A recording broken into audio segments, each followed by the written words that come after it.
감사의 박수 올려드리겠습니다.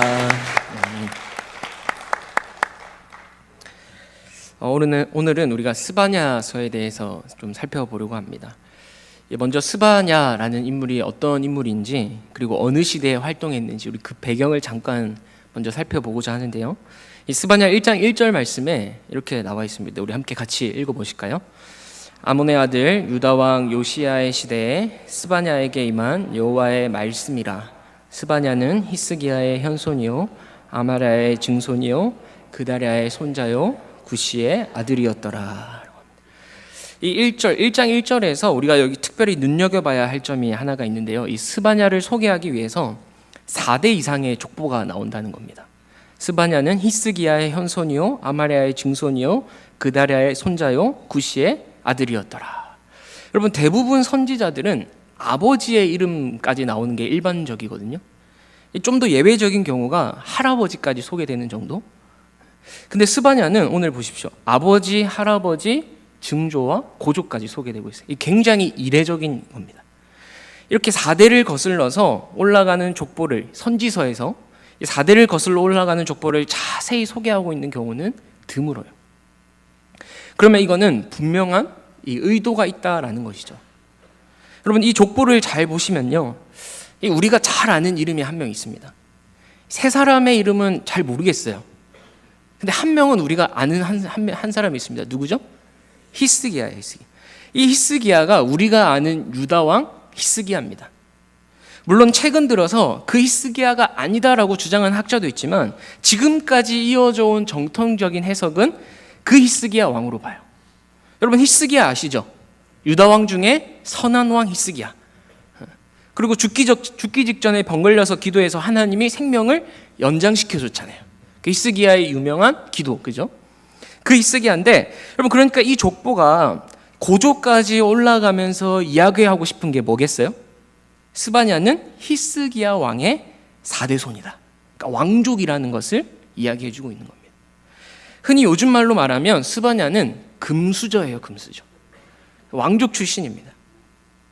여러분, 또 스바냐는 출신만 좋은 게 아니에요.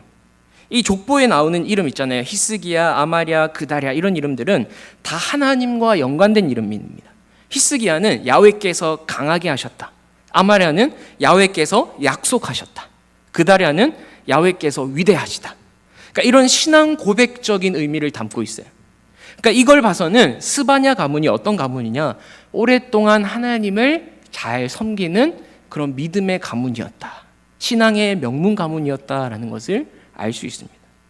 그래서인지 스바냐는 자신의 기득권에 안주하지 않고요, 하나님의 선지자로 부름을 받아서 과감하게 유다 지도자들에 대한 죄악들을 낱낱이 고발해요.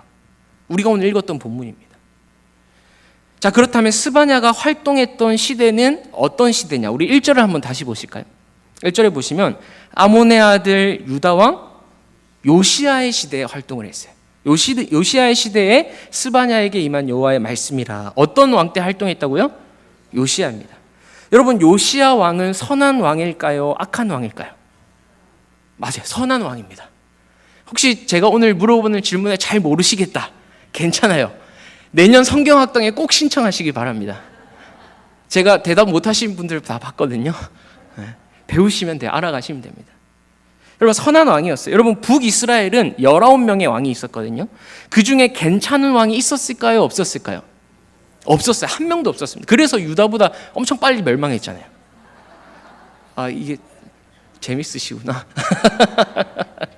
팩트입니다. 팩트, 농담이 아니라 빨리 멸망했잖아요. 그죠? 여러분, 그리고 하지만 남유다는 그래도 20명의 왕 중에 8명이 정직하게 행했다라는 평가를 받습니다. 근데 그 8명 중에서도 딱 3명만이 다윗의 길로 걸었다라는 평가를 받아요. 여러분, 다윗의 길로 걸었다라는 평가는 굉장히 좋은 평가거든요. 근데 이 좋은 평가를 딱 3명의 왕만 받는데, 그 중에 한 명이 누구냐? 바로 요시야입니다. 요시야. 이 요시야 왕이 8세, 그러니까 8살의 굉장히 어린 나이에 왕이 올랐는데요, 31년간 유다를 통치했어요. 그러니까 잘한 것 중에 하나가 뭐냐면 대대적인 개혁을 단행한 겁니다. 이 요시야가 왕위에 오른 지 한 18년이 되던 해에 성전을 수리하고 복구하면서 뭘 하나를 발견해요. 그게 뭐냐면 율법책입니다. 그러니까 그 당시 율법책을 발견했다. 그러니까 이 율법책이 그렇게 흔하지 않았다는 거죠. 그리고 왕조차 그리고 들고 있지 못했던 그런 책이라는. 그러고 나서 요시야가 이 율법의 말씀을 쫙 듣게 되는데 옷을 찢고 통곡하면서 죄를 자복해요. 그러면서 율법 중심의 종교개혁, 대각성, 영적 대각성을 추진합니다. 백성들에게 율법을 읽혀줘요. 그리고 율법에 다 따르게 결단하고요. 각종 산당과 우상들을 다 헐어버립니다. 여러분, 이 개혁의 칼바람이 어디까지 불었냐면 남유다를 넘어서 북이스라엘까지 영향을 미쳤다라고요. 그러니까 대단한 엄청난 개혁을 한 거죠. 이렇게 요시야는 정결 작업을 다 진행한 후에 그동안 유다 왕들이 지키지 않았던 유월절, 얼마나 중요합니까? 출애굽, 그죠? 자신들의 정체성, 그 유월절 절기를 성대하게 지킵니다. 여러분, 말 그대로 요시야 왕은 개혁의 왕이었어요. 그런데 이런 개혁을 추진하는 데 있어서 가장 영향을 많이 끼친 사람이 누구냐? 그 중에 한 명이 누구냐? 여러 명이 있었지만 그 중 한 명이 누구냐? 바로 스바냐라는 선지자입니다. 스바냐가 전하는 심판의 선언, 회개하시오 라는 그 예언을 듣고 그 영향을 받아서 요시야 왕이 대대적인 개혁을 추진할 수 있었다라는 거죠. 여러분, 요시야가 왕이 되기 전까지만 해도 남유다는 사실 처참했습니다. 왜냐하면 그 이전의 왕들이 아몬 왕, 므낫세 왕이 아주 악한 왕이었거든요. 아몬 왕은 한 2년, 3년 정도 통치했는데요. 므낫세는 남유다를 55년간 다스린 최장수 왕입니다. 그런데 이 55년 동안 악을 행했다고 생각해 보세요, 여러분. 55년 동안 이스라엘을 우상 숭배로 물들게 했다고 생각해 보세요. 얼마나 죄악이 만연했겠습니까? 그죠? 그래서 지금 남유다 안에는 므낫세 통치의 잔재들이 여전히 뿌리 깊게 남아 있었던 거예요. 수많은 우상들을 섬기고요. 도덕적으로 윤리적으로 타락해 있고요. 지도자들은 영적으로 깨어있기는커녕 더 백성들을 못 살게 굴고요. 그래서 스바냐가 강력한 심판을 선언하는 거예요. 그게 뭔지 아십니까? 여호와의 날입니다. 여호와의 날. 여러분, 스바냐서의 핵심 주제가 세 가지입니다. 기억하시면 좋을 것 같아요. 여호와의 날, 한번 따라해 보시겠어요? 여호와의 날. 두 번째는 남은 자 사상. 세 번째는 하나님의 공의.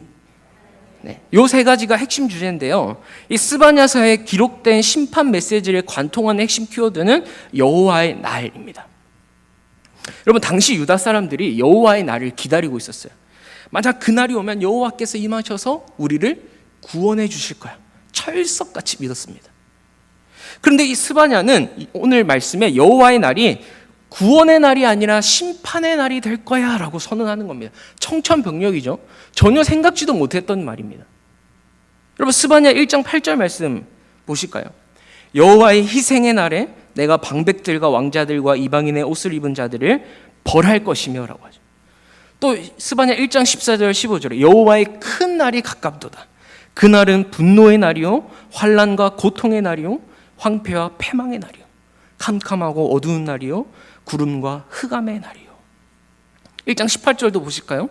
그들의 은과 금이 여호와의 분노의 날에 능히 그들을 건지지 못할 것이며 이 온 땅이 여호와의 질투의 불에 삼켜지리니 이는 여호와가 이 땅 모든 주민을 멸절하되 놀랍게 멸절할 것이며. 여러분, 스바냐 1장 1절이 끝나고 2절부터 뭐가 나오냐면 계속 너희 심판하겠다. 다 없어져 버릴 거다. 여러분, 스바냐 선지자는 여호와의 분노의 날, 여호와의 희생의 날, 여호와의 큰 날 이런 표현들을 사용하면서 이렇게 외치는 거예요. 아니야, 그 여호와의 날은 구원의 날이 아니라 심판의 날이야. 그날이 가까웠다. 그러니 너희는 더 늦기 전에 어서 빨리 돌이켜서 회개하라라고 선언하는 겁니다. 여러분, 사실 여호와의 날은 여호와께서 임하시는 날이기 때문에 하나님 앞에 바로 살지 않는 이들에게는 당연히 심판의 날이 맞죠. 당연한 겁니다. 그러나 유다 백성들은 자신들의 삶을 돌아보진 않아요. 근데 뭘 믿었는지 아세요? 우리는 하나님이 택한 백성이야. 선택받은 민족이라는 이유만으로 그날이 구원의 날이 될 거라고 철석같이 믿었던 겁니다. 여러분, 이렇게 여호와의 날은 하나님을 따르지 않는 자들에게는 두려운 심판의 날인데요. 반면에 하나님을 따르는 자들, 그죠? 이 스바냐의 표현에 의하면 남은 자입니다. 이 남은 자에게는 하나님의 보호하심과 놀라운 은혜가 주어질 것임을 약속해요. 여러분, 스바냐라는 이름의 뜻이 혹시 뭔지 아십니까? 여호와께서 숨기시다라는 거예요. 여호와께서 감추셨다라는 의미인데요. 우리 스바냐 2장 3절 말씀을 함께 같이 읽어보겠습니다. 시작. 여호와의 규례를 지키는 세상의 모든 겸손한 자들아, 너희는 여호와를 찾으며 공의와 겸손을 구하라.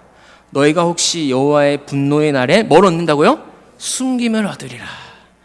여호와께서 숨기신다가 스바냐 이름이에요.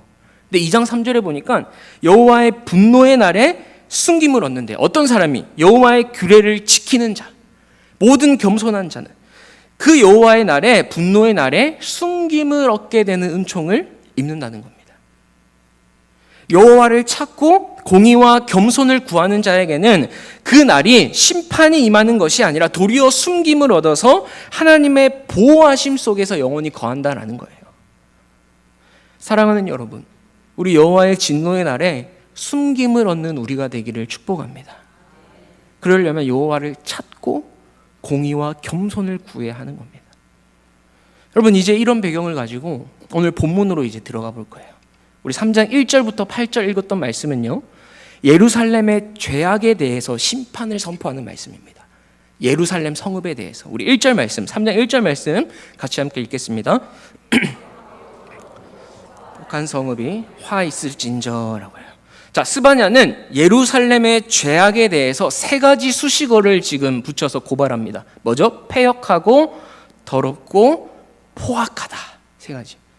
이 패역하다는 것은 뭐냐면 하나님의 뜻에 반역했다는 겁니다. 쉽게 말해서 반역자에 반역했다는 거예요.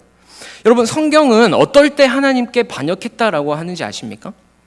하나님의 말씀에 순종하지 않을 때예요. 여러분, 첫 인류였던 아담과 하와, 에덴 동산에서 하나님이 먹지 말라고 했던 선악과를 먹었잖아요.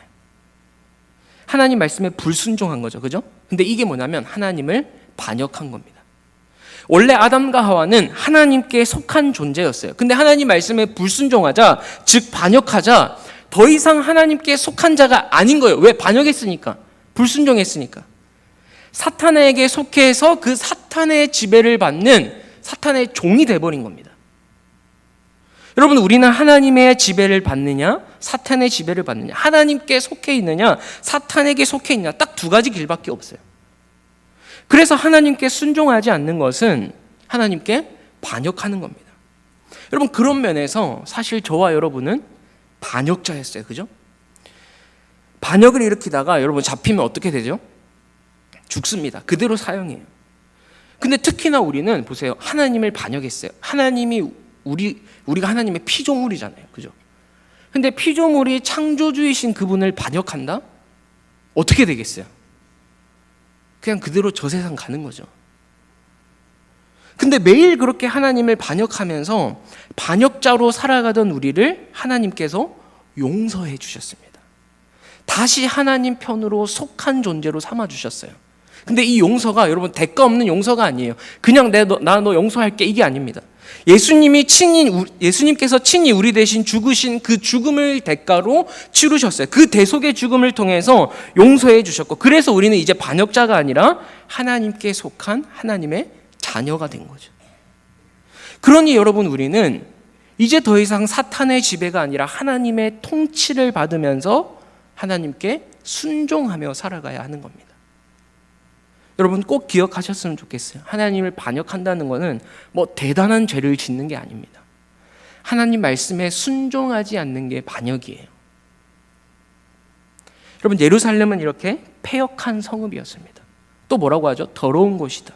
말 그대로 정결하지 못하고 부정하다는 거죠. 거룩한 여호와의 이름이 거하는 그 예루살렘에, 그 성읍이 더러운 곳이 돼버린 겁니다. 또 예루살렘 성읍을 향해서 뭐라고 합니까? 포악한 성읍이다. 여러분, 우리말에서 포악은 어떤 뜻이에요? 성품이나 뭐 그런 성격이 잔인하고 난폭하다, 뭐 이런 의미인데요. 여기서 포악은 압제하는 걸 말합니다. 우리 출애굽기 22장 21절 보시면, 너는 이방 나그네를 압제하지 말며 그들을 학대하지 말라. 에스겔 22장 7절에도 내 가운데서 고아와 과부를 해하였도다. 29절 가난하고 궁핍한 자를 압제하고 나그네를 부당하게 학대하였으므로. 이 구절들이 전부 다 오늘 말씀에 나오는 포악과 같은 구절이 쓰인 단어들이 쓰인 구절이에요. 부당하게 학대하고 압제하는 걸 말하죠. 근데 여러분, 제가 세 가지 용례를 쭉 읽어드렸는데 이 공통점이 뭐예요? 이방 나그네, 고아와 가부, 가난한 자, 궁핍한 자. 공통점이 뭐죠? 약자들입니다. 약자들. 그러니까 힘 있는 자들이 이런 약자들에게 부당하게 하고 억압하고 압제하는 거예요. 그러니 어떻게 이 성읍이 하나님이 함께 하시는 성읍이 될 수 있겠어요? 여러분, 성경은 끊임없이 이웃사랑을 얘기합니다. 특히 레위기 신명기를 잘 읽어보세요. 여러분. 하나님이 이스라엘 백성들에게 주신 율법은요, 정말 사랑의 계명입니다. 그 하나님의 사랑, 이웃사랑, 그 하나님의 마음이 절절 흐르는 계명이에요. 율법이. 그 율법의 이면에 흐르는 하나님의 마음은 항상 가난한 자, 약한 자, 소외된 자들을 향해 있습니다. 이 율법 안에 이들을 향한 하나님의 마음이 얼마나 지극한지 몰라요. 그런데 그들에게 도움의 손길을 베풀기는커녕 어떻게 한다고? 압제하는 거예요. 부당하고 억압하고 학대하는 겁니다. 포악한 성읍이죠. 그래서 스바냐는 이 성읍을 향해서 화 있을진저라고 선포합니다. 그러면 이 성읍이 왜 이렇게 되었느냐? 왜 포악하고 더럽고 폐역한 성읍이 되었느냐? 2절 말씀입니다. 우리 2절 말씀 같이 함께 읽어보겠습니다. 그가 명령을 듣지 아니하며 교훈을 받지 아니하며 여호와를 의뢰하지 아니하며 자기 하나님에게 가까이 나아가지 아니하였도다. 여러분, 예루살렘이 하나님의 이름이 있는 그 예루살렘이 왜 폐역하고 더럽고 포악한 곳이 되었습니까? 하나님의 명령을 듣지 않고 교훈을 받지 않고 여호와를 의지하지 않고 하나님에게 가까이 나아가지도 않았기 때문이죠. 여러분, 하나님 명령을 안 듣고 의지하지 않고 가까이 나아가잖아. 이게 무슨 말이에요? 하나님 없이 살았다는 거예요. 쉽게 말해서 하나님과 담을 쌓으면서 살았다는 거예요. 그러니 당연히 폐역한 성읍이 될 수밖에 없죠. 여러분, 우리가 하나님의 말씀을 듣는 것은 축복 중에 축복인 줄 믿습니다. 하나님의 백성이 하나님의 말씀을 들을 수 있다. 특권이에요. 이게 여러분 왜 축복이고 특권입니까? 이 말씀이 우리를 생명의 길로 인도하기 때문이죠. 목자 없이 양같이 방황하는 우리를, 늘 넘어지고 늘 죄짓기 바쁜 우리를 하나님의 말씀이 의의 길로, 진리의 길로, 참 생명의 길로 인도하세요.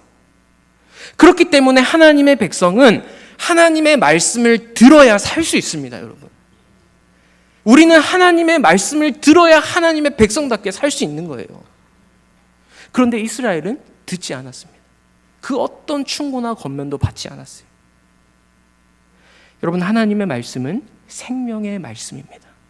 이 말씀은 죽었던 영혼이 다시 살아나고 세상의 헛된 가치를 쫓으면서 방황하는 자에게 인생의 참 목적이 무엇인지 알려주고, 여러분, 그런 능력의 말씀이에요. 여러분, 그러니 어떻게 해야 돼요? 말씀을 잘 들어야 되는 거예요. 잘 들어야 돼요. 여러분, 성경에서 말씀을 듣는다는 거는요, 그냥 귀로만 듣는 게 아니라 마음으로 들어서 순종하는 것까지 포함하는 게 듣는 겁니다. 귀로만 듣는 거 누구나 다 들을 수 있죠, 사실. 하지만 그 말씀을 마음으로 받아들이고 내 마음에 새겨서 순종하는 것은 또 다른 문제예요. 여러분, 사무엘상 15장 22절에 사무엘이 이렇게 얘기하죠. 사울에게. 함께 같이 읽어보실까요? 사무엘이 이르되 여호와께서 번제와 다른 제사를 그의 목소리를 청종하는 것을 좋아하심같이 좋아하시겠나이까. 순종이 제사보다 낫고 듣는 것이 수장의 기름보다 나으니.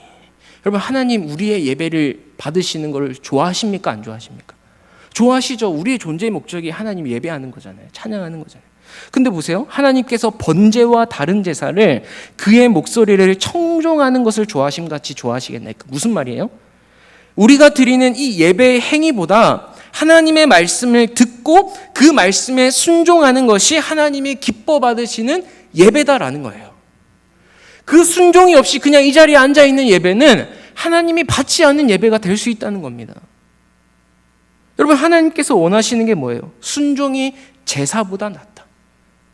듣는 것이 순양의 기름보다 낫다. 아무리 좋은 기름 드려보세요. 하나님 말씀 듣지도 않는데, 순종하지도 않는데. 여러분, 하나님께서 원하시는 것은 그 재물 자체에 있는 것이 아니라 하나님의 목소리를 듣고 순종하는 것인 줄 믿습니다. 말씀 안에 거해서 순종하시는 삶을 사시길 축복합니다. 그런데 이스라엘 백성들은 어떻게 했다고요? 하나님의 말씀을 듣지 않았어요. 그리고 뿐만 아니라 2절에 오늘 본문 다시 돌아와서 여호와를 의뢰하지도 않았대요. 여기서 의뢰는 의지하는 걸 얘기합니다. 여호와를 의지하는 대신에 뭘 의지했겠어요? 자신의 재물을 의지했고요, 말과 병거를 의지했고요, 주변 이방 나라들을 의지했습니다. 그러니까 여러분, 썩어 없어져 버릴 것들에 의존한 거예요. 바벨론, 애굽, 그 당시에 너무 강대국이었지만 지금 없잖아요. 금방 망했잖아요. 재물, 그렇지 않습니까? 여러분, 재물이 우리를 책임져 줄 수 있습니까? 세상의 권력과 힘이 우리를 보호해 주던가요? 여러분, 그런데 자꾸 우리는요, 그런 곳에 의존하면서 내 인생을 거기에다 맡기려고 해요. 여러분, 이스라엘이 멸망한 결정적인 이유 중에 하나가 뭔지 아세요? 하나님을 의지하지 않고 이방 나라들을 의지했습니다. 여러분, 나라의 위기가 딱 닥치면 하나님을 바라보고 하나님께 기도해야 되는데 이들이 어떻게 했냐면 자꾸만 애굽 편에 붙었다가 또 바벨론 편에 붙었다가 자 이렇게 보면서 좀 더 내가 살아남을 수 있는 곳에 찾으면서 거기다 붙은 거예요. 거기를 의지한 거예요. 얘네들한테 붙으면 우리가 살 수 있겠지. 여러분, 세상의 힘과 세상의 권력을 의지하면요, 망하는 지름길입니다. 이스라엘의 역사를 본받으셔야 돼요. 우리 대결교회 성도님들은 모두 하나님이, 보이지 않는 하나님이 이 세상을 주관하시고 하나님이 나의 인생을 책임지신다는 사실을 믿고 주님을 의지하는 복된 인생 사시길 축복합니다.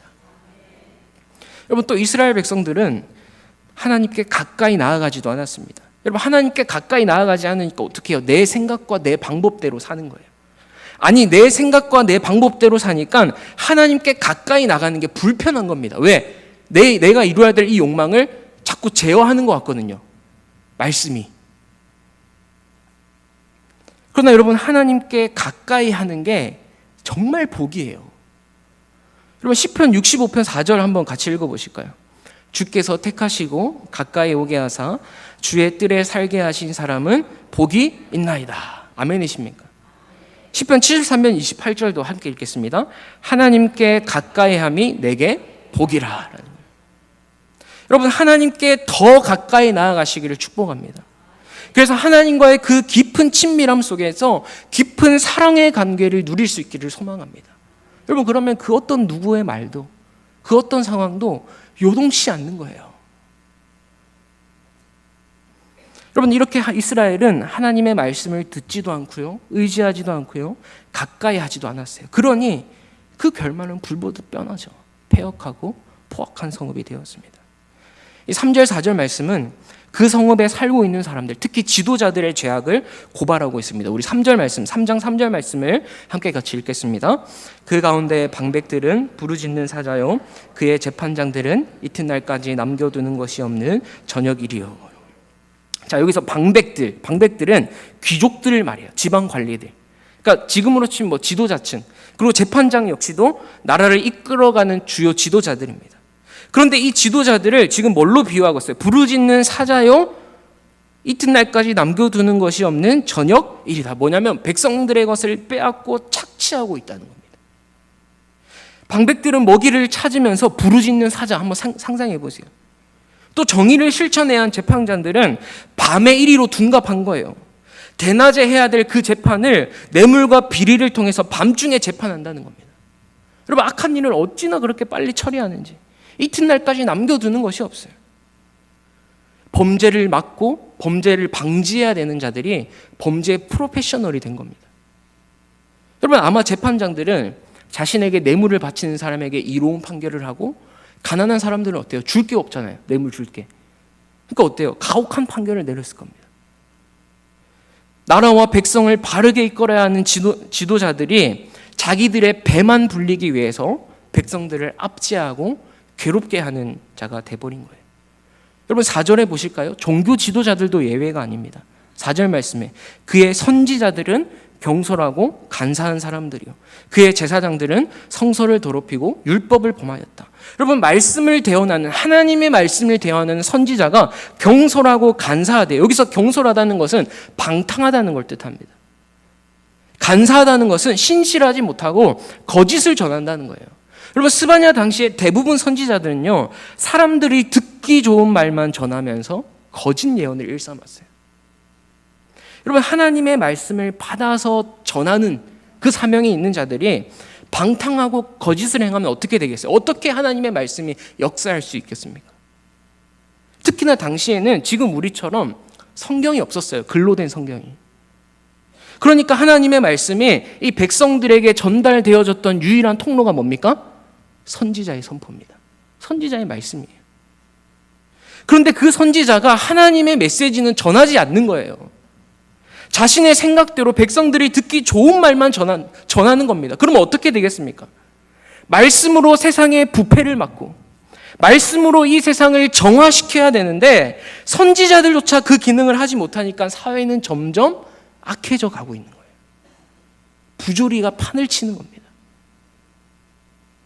여러분, 또 제사를 주관하는 제사장들은 어떻게 합니까? 성소를 더럽히고 율법을 보냈어요. 하나님이 정하신 율법에 따라서 하나님을 섬겨야 되는데 그것과 상관없이 내 마음대로 제사를 드렸다는 겁니다. 하나님께 바쳐질 예물들을 막 중간에 훔치기도 했고요. 이거 너무 좋은 양인데? 잡아서 죽여야 되는데, 피를 흘려야 되는데 그냥 가지고 가는 거예요. 제사장이라는 독점 권력이죠. 어떻게 보면 그 독점 권력을 이용해서 막 바가지를 씌우는 거예요. 부당한 이익을 취하는 겁니다. 여러분, 그들은 하나님의 종이 아니라 하나님을 이용해서 먹고 사는 자들일 뿐이었어요. 하나님이 맡기신 권세와 권한으로 이런 일들을 자행하니 이들이야말로 하나님을 거역하고 대적하는 이들이었던 거죠. 여러분, 그런데 5절에 보시면요, 이렇게 말씀합니다. 우리 5절 말씀 함께 같이 읽겠습니다. 그 가운데 계시는 여호와는 의로우사 불의를 행하지 아니하시고 아침마다 빠짐없이 자기의 공의를 비추시거늘 불의한 자는 수치를 알지 못하는도다. 여러분, 제가 이 구절을 묵상하면서 막 제 마음을 후벼파는 것 같은 감동이 막 밀려왔어요. 5절 다시 보세요. 그 가운데 계시는 여호와는 이라고 말해요. 여러분, 지금 하나님이 어디 가운데 계신다는 거죠? 그 폐역하고 더럽고 포악한 성읍 예루살렘에 거기 가운데 계신다는 거예요. 여러분, 지도자들은 불법을 일삼고 백성들은 하나님을 찾지도 않고 그 악이 판을 치는 예루살렘에 하나님은 여전히 계셨다는 거예요. 뭐 얼마나 마음이 아픈지 모르겠어요. 떠나실 만도 한데, 당연히 떠나는 게 당연해 보이는데 하나님은 여전히 그 가운데 계셨습니다. 여러분, 그 가운데 계시는 하나님이 이런 광경들을 보고 얼마나 마음 아프셨을까요?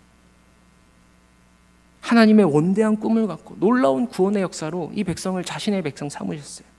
근데 이 백성들이 하나님을 떠나서 막 우상 숭배하고 악을 저지르고 있습니다. 여러분, 어떻겠어요? 가슴이 막 찢어질 듯이 아프시지 않았을까요? 우리 하나님께서 얼마나 외롭게 그것을 홀로 지키셨을지, 여러분, 그 주님의 마음이 막 느껴지는데 너무 아프고 죄송한 거예요. 하나님이 이 땅의 교회를 바라보실 때도 혹시나 이렇게 아파하지 않으실까?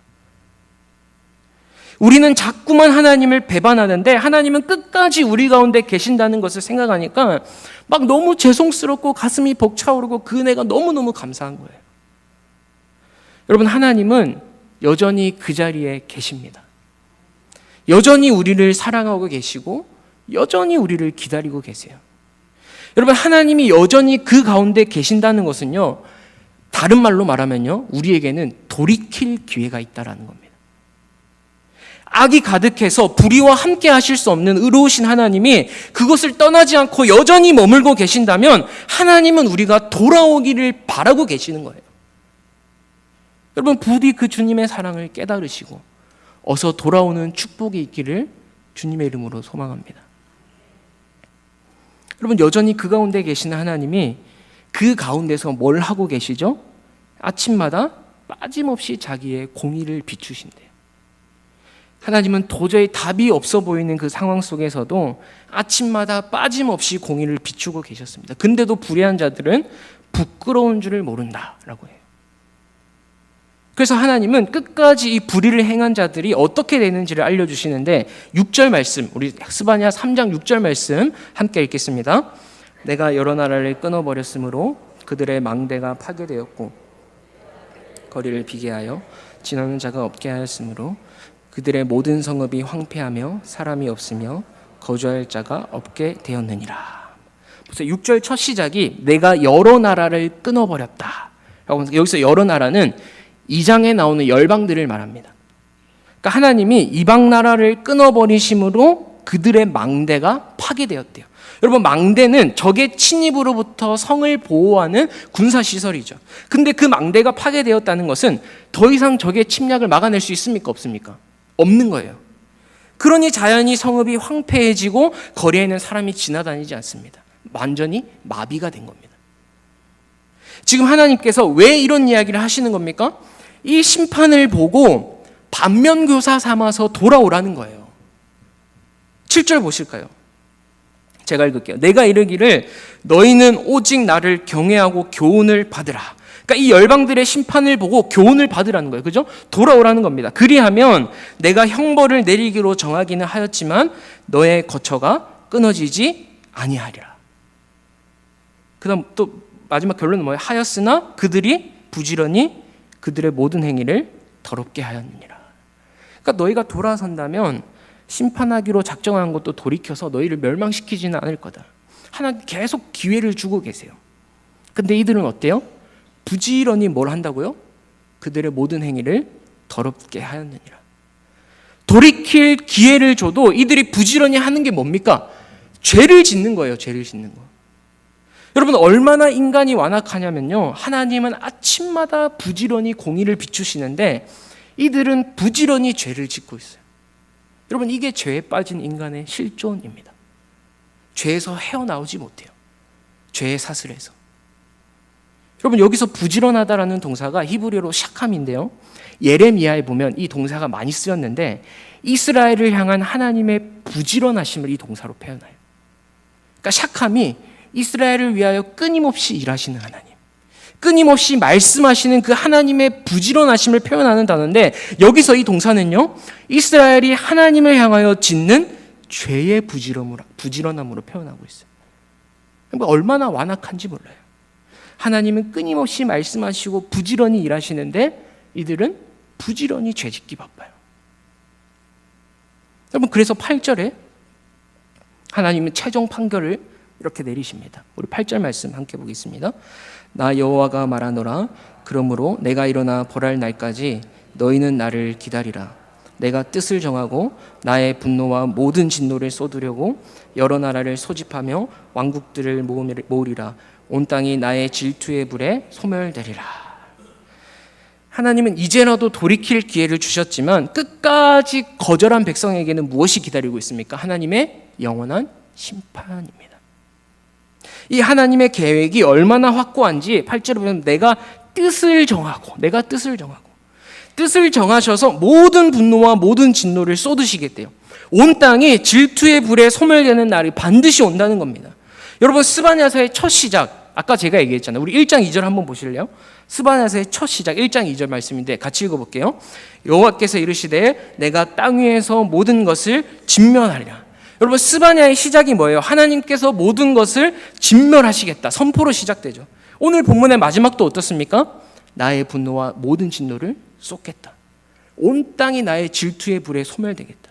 모든 것을 진멸하겠다, 전멸하겠다는 심판으로 시작해서 심판으로 끝이 나요. 여러분, 그렇다면 스바냐서는 하나님의 그 뜻을 정한 확고한 의지로 심판하겠다라는 심판의 책일까요?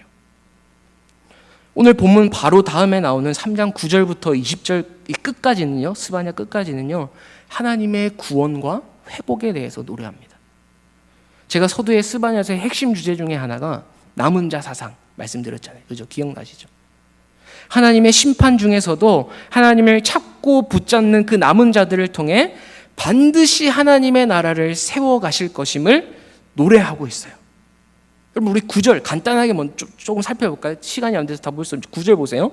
그때에 내가 여러 백성의 입술을 깨끗하게 하여 그들이 다 여호와의 이름을 부르며 한 가지로 나를 섬기게 하리. 보세요. 그때가 뭐예요? 여호와의 진노의 날이 심판된. 그러니까 8절에는 모든 진노를 쏟겠다, 불에 소멸되겠다, 어마어마한 심판을 말씀하셨는데 9절부터는 분위기가 갑자기 바뀌죠.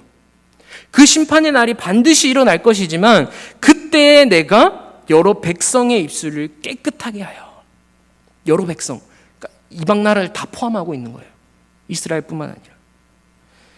근데 하나님이 친히 그 입술을 깨끗하게 하시는 거예요. 우리의 힘으로는 도저히 깨끗해질 수 없으니까. 하나님이 하신다는 주권적인 구원의 역사를 말하고 있는 겁니다. 또 12절에 보실까요? 내가 곤고하고 가난한 백성을 내 가운데에 남겨두리니 그들이 여호와의 이름을 의탁하여 보호를 받을지라. 남겨두신대요. 남은 자 사상이죠. 마지막으로 13절 우리 함께 같이 읽어보겠습니다. 시작. 이스라엘의 남은 자는 악을 행하지 아니하며 거짓을 말하지 아니하며 입에 거짓된 혀가 없으며 먹고 누울지라도 그들을 두렵게 할 자가 없으리라. 아멘. 여러분, 이 어두운 세상에 아무리 소망이 없어 보여도요, 하나님은 남은 자들을 남겨두십니다. 그리고 그들을 통해 여전히 그의 나라를 세워가고 계세요. 여러분, 스바냐서에서 남은 자는 이 부패하고 타락한 세상 속에서도 하나님을 끝까지 신뢰하고 붙잡는 사람들입니다. 이런 남은 자들에게는 하나님이 놀라운 구원의 은총을 베풀겠다라고 약속해 주고 계세요. 그리고 이후의 말씀은 여러분 오늘 집에 가서 한번 읽어보세요. 얼마나 감격스러운지 모릅니다. 사랑하는 성도님들, 저와 여러분이 바로 남은 자인 줄 믿습니다. 여러분, 남은 자들이 해야 할 사명이 있어요. 우리가 그냥 구원받았다라는 사실에 안도해서는 안 됩니다. 우리는 우리가 속해 있는 나라, 민족, 공동체, 교회, 여러분 이것들을 위해서 그들 역시도 하나님을 회개하고 돌아오기를 위해서 기도해야 하는 거예요. 그게 남은 자의 사명입니다. 우리만 구원받고 우리만 심판을 면한다라는 사실에 만족하지 마시고 하나님이 남은 자들을 남겨두신 것은 그 남은 자를 통해 또 다른 남은 자들을 세워질 수 있도록, 여러분 그 사명을 잊지 마시고 살아가시기를 주님의 이름으로 축복합니다. 그래서 여러분 늘 은혜 가운데서 하나님의 은총을 맛보시며 그 구원의 하나님을 노래하시며 하나님의 말씀에 순종하시고 하나님과 더 가까이 나아가는 우리 대길교회 성도님들 되시기를 주님의 이름으로 축복합니다. 기도하겠습니다. 하나님, 오늘 스바냐 말씀을 통해서 폐역하고 더럽고 포악한 성읍이 된 예루살렘, 그 예루살렘을 향하여 심판을 선언하는 하나님의 말씀을 함께 살펴봤습니다. 하나님, 우리가 이 역사를 다시 되풀이하지 않도록 하나님의 말씀에 가까이 하고 그 말씀에 순종하고 그 주님 안에 거하는 귀하고 복된 우리 대길교회 성도님들 될 수 있도록 은혜를 베풀어 주시옵소서. 그래서 우리 성도님들을 통하여서 하나님의 나라가 더욱더 확장되고 하나님의 나라의 그 놀라운 은혜와 복들이 이 땅 가운데 흘려나갈 수 있도록, 그래서 소망 없는 그곳이 우리가 있음으로 인해서, 예수 그리스도를 모시는 우리가 있음으로 인해서 하나님 밝고 또 그곳이 아름다고 복되고 기름진 땅이 되어질 수 있도록 주여 은혜 베풀어 주시옵소서. 감사드리며 예수님 이름으로 기도합니다. 아멘.